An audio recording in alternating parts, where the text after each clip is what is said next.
Assalamualaikum warahmatullahi wabarakatuh. Saya Dini Aisyah Rangkuti, NIM 03 10 18 20 83.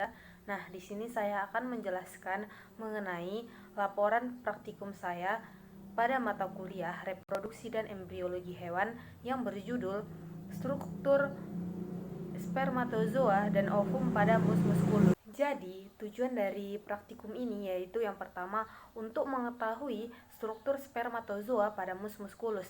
Yang kedua, yaitu untuk mengetahui struktur ovum pada mus musculus. Adapun tinjauan teori dari praktikum ini, yang pertama kita harus mengetahui apa itu sperma.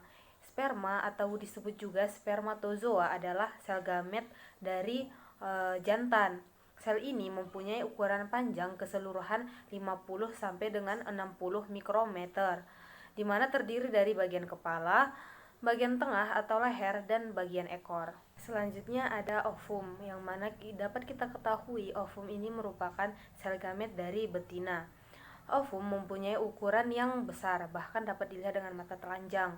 Ovum dilapisi oleh beberapa lapisan yang mempunyai sitoplasma dan mempunyai inti sel.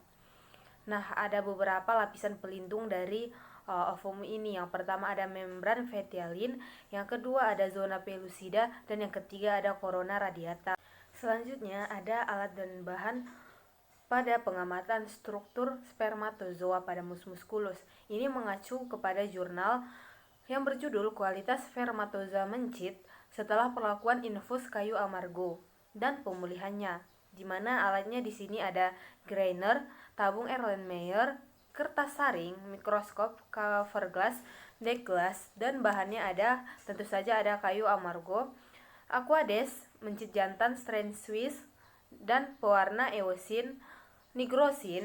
Alat dan bahan yang kedua yaitu pada pengamatan struktur ovum pada mus musculus, yang mana tentunya ada alat bedah, kavas, baki, mikroskop, cawan Petri, skalpel, dan bahannya meliputi mencit betina, aquades, larutan ringer, larutan formalin, pewarna eosin merah, dan alkohol. Langkah kerja pada pengamatan struktur spermatozoa berdasarkan jurnal, yang mana yang pertama proses infusum, yang kedua hewan uji dan pembuatan suspensi spermatozoa.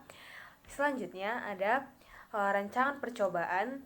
Yang keempat ada variabel kualitas spermatozoa yang diamati, dan yang kelima ada analisis. Selanjutnya ada langkah kerja pada pengamatan struktur ovum pada mus musculus. Yang pertama ada tutupkan kavas yang berkloroform pada hidung dan mulut mencit.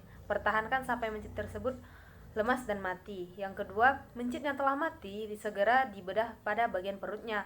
Agar diperoleh irisan yang rapi, gunakan skalpel, cutter, atau silet yang tajam dan bergagang. Selanjutnya ada seletakkan mencit pada bak preparat dengan posisi sisi ventralnya menghadap secara penuh. Keempat, fiksasi kaki-kaki depannya pada bak preparat dengan jarum pentul, dengan silet atau skalpel atau cutter. Buat irisan pada linea mediana mendinding perut dari bawah dada sampai di dekat vagina. Melalui irisan ini, rongga perut dibuka dengan menyibakkan dinding perut yang telah terpisah menjadi dua bagian ke kanan dan kiri tubuh. Fiksasi ujung-ujungnya pada bak preparat akan terlihat organ internal di dalam perut. Sisihkan organ pencernaan hingga diperoleh penampakan ovarium yang betul-betul jelas. Nah, dari situ kita dapat langsung mengamati bagaimana struktur ovum dari mus musculus. Sekarang masuk ke dalam pembahasan. Yang pertama kita harus mengetahui klasifikasi dari mus musculus ini sendiri.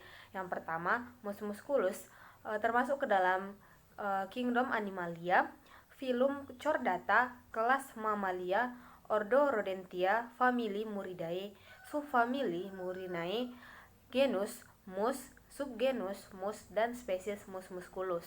Dalam hasil pengamatan di sini saya akan membahas mengenai hal-hal yang sudah diamati dalam hasil pengamatan. Yang mana yang pertama, struktur spermatozoa pada mus musculus. Saya memilih artikel jurnal ini walaupun dalam jurnal ini menampilkan pengaruh dari infus kayu amargo terhadap spermatozoa mus musculus. Saya berfokus pada pembahasan mengenai bagian dari morfologi dari spermatozoanya. Walaupun dalam artikel jurnal ini juga secara spesifik membahas motilitas dan viabilitas. Suspensi spermatozoa yang diperoleh dapat digunakan untuk analisis spermatozoa. Pada penelitian ini terjadi penurunan spermatozoa normal dan peningkatan spermatozoa abnormal setelah perlakuan dengan infus kayu amargo. Menurunnya spermatozoa normal kemungkinan disebabkan oleh abnormalitas primer dan abnormalitas sekunder. Berdasarkan hasil pengamatan, abnormalitas primer yang banyak dijumpai adalah kelainan pada kepala seperti kepala ganda, terlampau besar, dan kepala taper. Sedangkan abnormalitas sekunder yang banyak ditemukan adalah patahan pada ekor.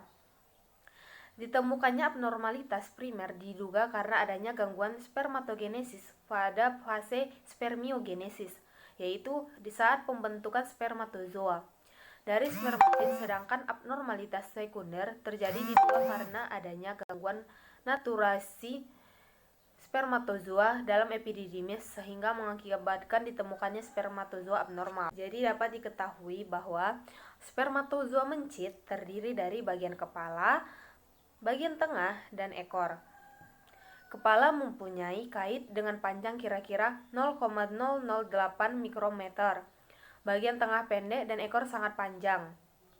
Sperma pada pengamatan dengan pembesaran mikroskop 10x10 tampak seperti sebuah garis-garis yang sangat halus, berwarna putih seperti uban rambut dengan bagian ujung berupa bulatan. Garis halus tersebut merupakan bagian badan atau ekor sperma, sedangkan bulatan pada bagian ujung merupakan kepala sperma. Untuk pembesaran 10x40 dari tempat yang sama, yaitu testis, sperma terlihat lebih jelas dibandingkan dengan pembesaran 10x10. Pada pembesaran 10x40, tampak bagian kepala spermanya panjang dan agak runcing ujungnya dan bagian akrosomnya. Untuk bagian ekornya lebih terlihat besar dan berwarna keabu-abuan. Selanjutnya di sini saya akan membahas hasil pengamatan dari struktur ovum pada mus musculus. Pada pengamatan sel telur mencit, dapat ditemukan pada sel telur terdapat bagian yang gelap dan bagian yang terang. Bagian yang terang merupakan oosit, sedangkan bagian yang gelap merupakan sel-sel folikel.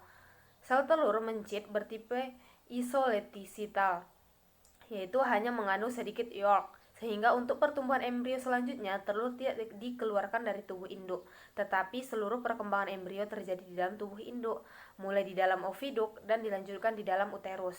Nah, pada gambar di hasil pengamatan tadi terlihat corona radiata, membran vitelin, sitoplasma, nukleus, dan zona pellucida.